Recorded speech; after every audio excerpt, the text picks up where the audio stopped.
안녕하세요. 한국의 날씨는 갑자기 추워졌습니다.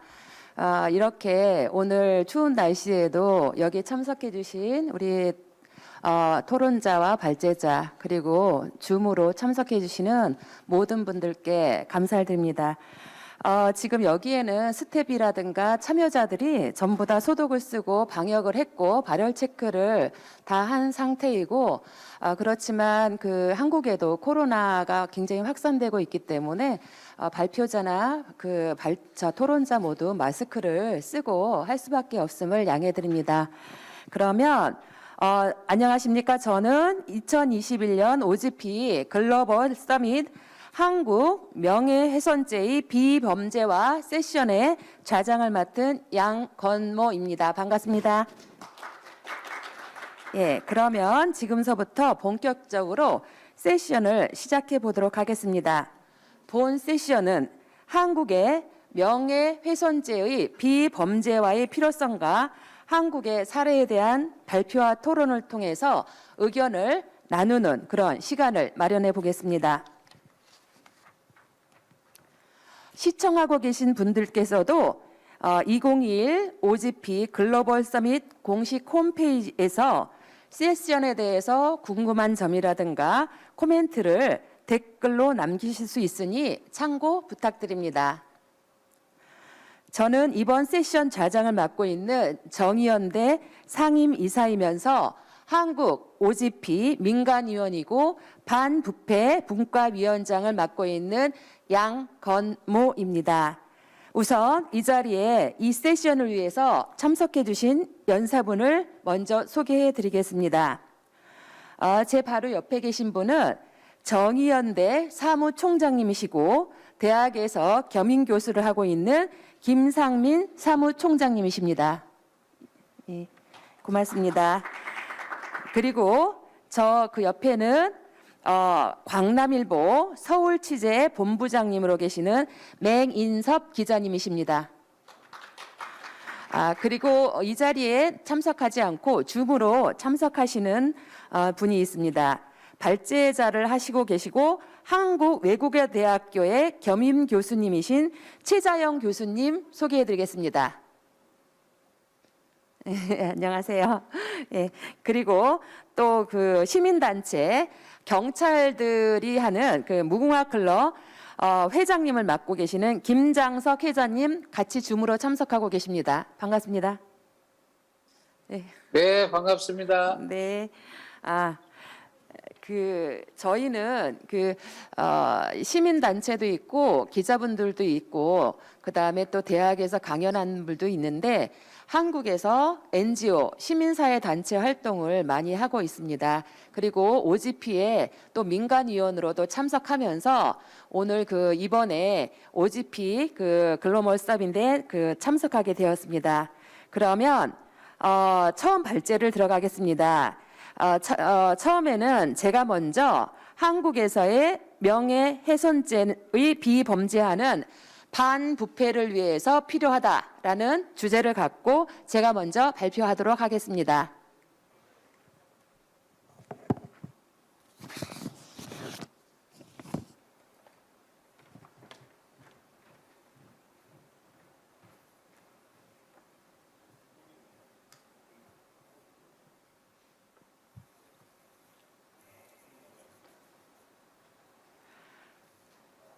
안녕하세요.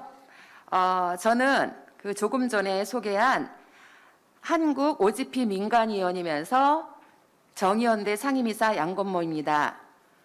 오늘 발표는 한국에서 명예훼손죄의 비범죄화는 반부패를 위해 필요하다라는 주제입니다. 우선 먼저 간략히 개요를 말씀드리겠습니다. 명예훼손죄의 비범죄화란 한국의 경우 명예훼손죄를 형사소송과 민사소송 둘 다를 통해서 해결하고 있는데 이것을 형법에서 삭제하고 민법을 통해서만 해결하도록 법을 개정하자는 것입니다.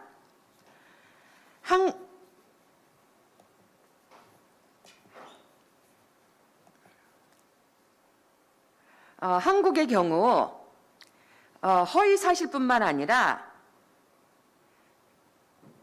사실을 적시해도 명예훼손죄에 해당합니다. 예를 들면 만약 성추행을 당한 사람이 다른 사람에게 자신의 성추행 사실을 알린다면 그 사람은 성추행 가해자로부터 명예훼손죄로 고소를 당할 수가 있습니다. 형사 고소를 당하는 순간부터 성추행 피해자는 명예훼손죄의 가해자가 되는 것입니다.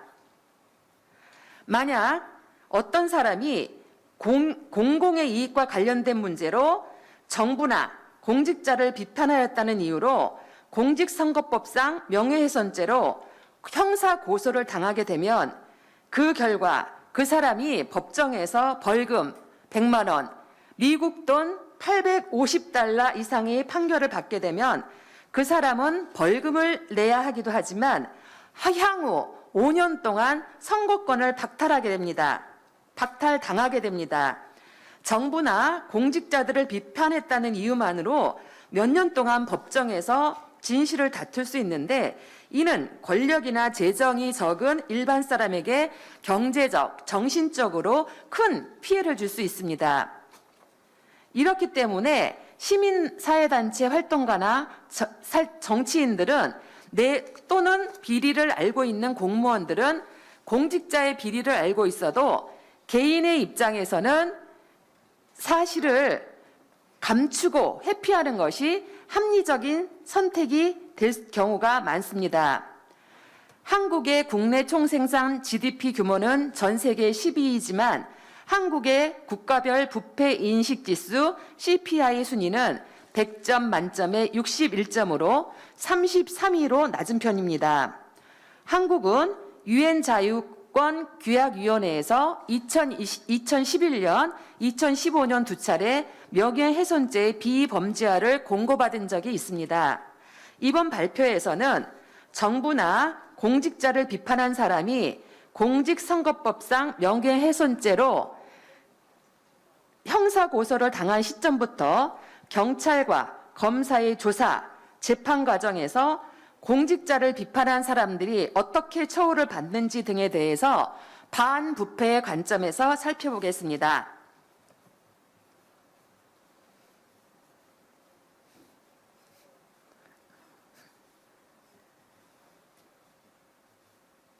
제가 그거를 앞에를 좀 예, 그 파워포인트를 좀 늦게 했군요. 우선 본론에 들어가겠습니다. 공직선거법상 명예훼손죄로 형사 고소를 당하는 원인은 공직자를 비판하는 사람들이 공익적인 문제를 제기하는 경우가 대부분입니다. 우선 그 사례를 살펴보면 공직자들을 비판하는 사람들은 다음 사실에 대해 문제 제기를 합니다. 같은 사업을 하는데 공직자가 다른 공공기관에 비해서 비정상적으로 재정을 많이 지출하는 경우, 수십억 원이 되는 사업을 공개 입찰이 아니고 이미 수의 계약을 통해 추진하는 경우, 수백억 원의 비용이 소요되는 건물이 건축한 지 한두 달 만에 비가 새고 바닥이 갈라지는 등 부실 공사로 판명되는 경우, 공직자가 친척을 부당하게 인사 채용하는 경우, 능력이 비슷한 다른 업체들도 있는데 유독 한 특정 업체에만 몇 년씩 사업을 몰아주는 경우, 공직자 비리로 해고당한 사람을 다시 채용하는 경우 등입니다. 이러한 것들은 사익의 문제가 아니라 분명하게 공익의 문제입니다.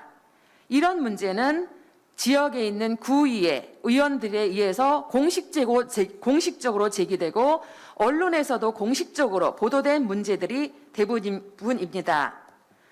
이러한 공익적인 문제를 지역 주민에게 알렸다는 것으로 공직자를 비판한 사람은 명예훼손죄로 형사고소를 당할 수 있다는 겁니다.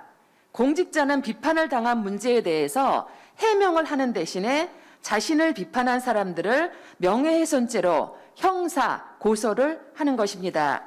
비판을 받은 공직자는 자신이 문제가 없음에 대해서 증거를 제시하고 해명을 하면 되는 겁니다. 그런데 한국의 공직자는 해명하는 대신에 형사 고소를 선택하는 공직자들이 있다는 겁니다. 심지어 어떤 공직자는 선거에 출마하지도 않았으면서 자신을 비판한 사람들에 대해서 일반 명예훼손죄가 아니라 공직선거법상 명예훼손죄를 적용하여 형사고소를 하기도 합니다. 왜냐하면 공직선거법상 명예훼손죄를 적용하여 형사고소를 하고 법정에서 벌금 미국 달러 850달러 이상을 판결받으면 공직자를 비판한 사람이 향후 5년 동안 선거권을 박탈당할 수 있기 때문입니다. 그런데 공직자의 업무는 재량권이 크기 때문에 진실과 거짓을 판단하기가 어려운 경우가 많습니다. 예를 들면 공공사업을 할 때 한국의 경우 2천만 원 이상이면 공개 입찰을 통해 사업을 결정해야 하는데 공직자는 2번 공개 입찰을 하고 나서 참여한 업주가 없기 때문에 그 다음에는 공직자가 임의로 사업주를 선정할 수 있게 되어 있습니다.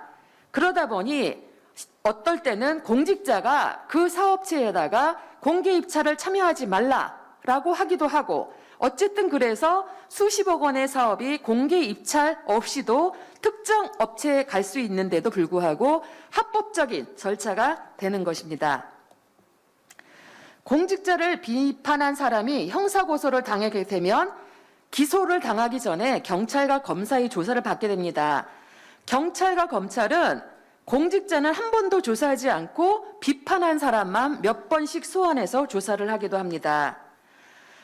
이렇게 공직자를 비판한 사람들이 너무 부당하니까 본인들의 무죄를 주장하고 자신들을 방어하기 위해서 증거를 가지고 공직자들을 무고죄라든가 직권남용죄 등으로 형사 고소를 하며 대응하기도 합니다.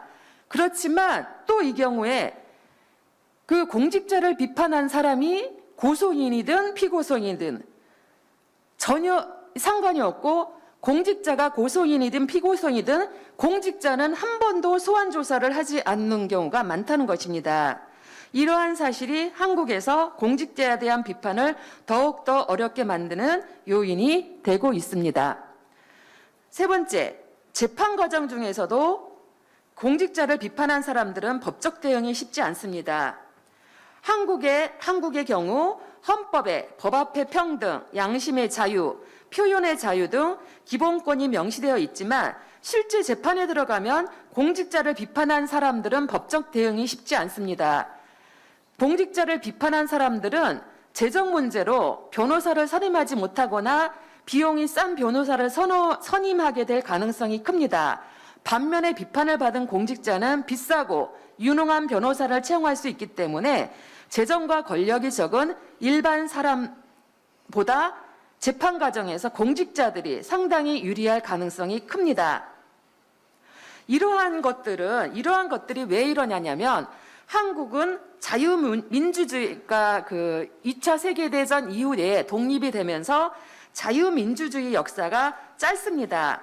그리고 급속한 경제 성장을 이룩했지만 정치 민주주의는 아직 성숙하지 못한 부분이 있습니다.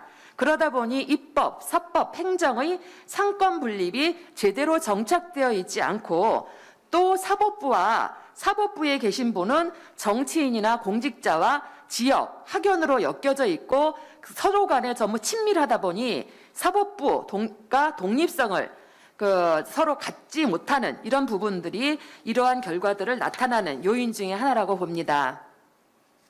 또한 재판 과정에서 공직자들은 공직선거법상 명예훼손을 받았다는 구체적인 내용에 대한 반박 자료나 증거 자료를 거의 제시하지 않습니다. 단지 공직자들은 사람들이 자신들을 선거에 떨어뜨릴 악의적인 의도로 비방을 했다. 이게 모든 주장의 핵심입니다. 그냥 주관적으로 증거가 아니라 저 사람들이 악의적이다, 비방을 했다. 이런 주장을 계속 되풀이하고 있습니다. 근데 문제는 비판을 받은 공직자들은 선거에 떨어지지도 않고 10년, 20년 그 자리에 있고 그다음에 심지어 선거에 출마하지도 않았는데 공직선거법상 명예훼손죄를 걸어 공직자를 비판하는 사람들을 범죄 취급하는 것입니다. 네 번째 마지막입니다. 공직자를 비판한 사람들은 공직선거법상 명예훼손죄로 이전에도 얘기했지만 벌금을 한국의 돈으로 100만 원, 미국의 그 돈으로 하면 $850 이상을 받으면 그 사람은 향후 5년 동안 선거권을 박탈당하게 됩니다. 이러다 보니 공직선거법상 명예훼손죄는 권력을 지닌 공직자가 새로운 정치인의 진입을 막는 수단으로 악용할 가능성도 존재합니다. 이 앞의 사례에 대해서 좀 정리하고 제 의견을 말씀드리면 다음과 같습니다. 사람들이 정부와 공직자를 감시하고 비판하는 과정에서 일정 정도 공직자의 명예를 훼손하는 사회적 부작용이 있을 수 있습니다.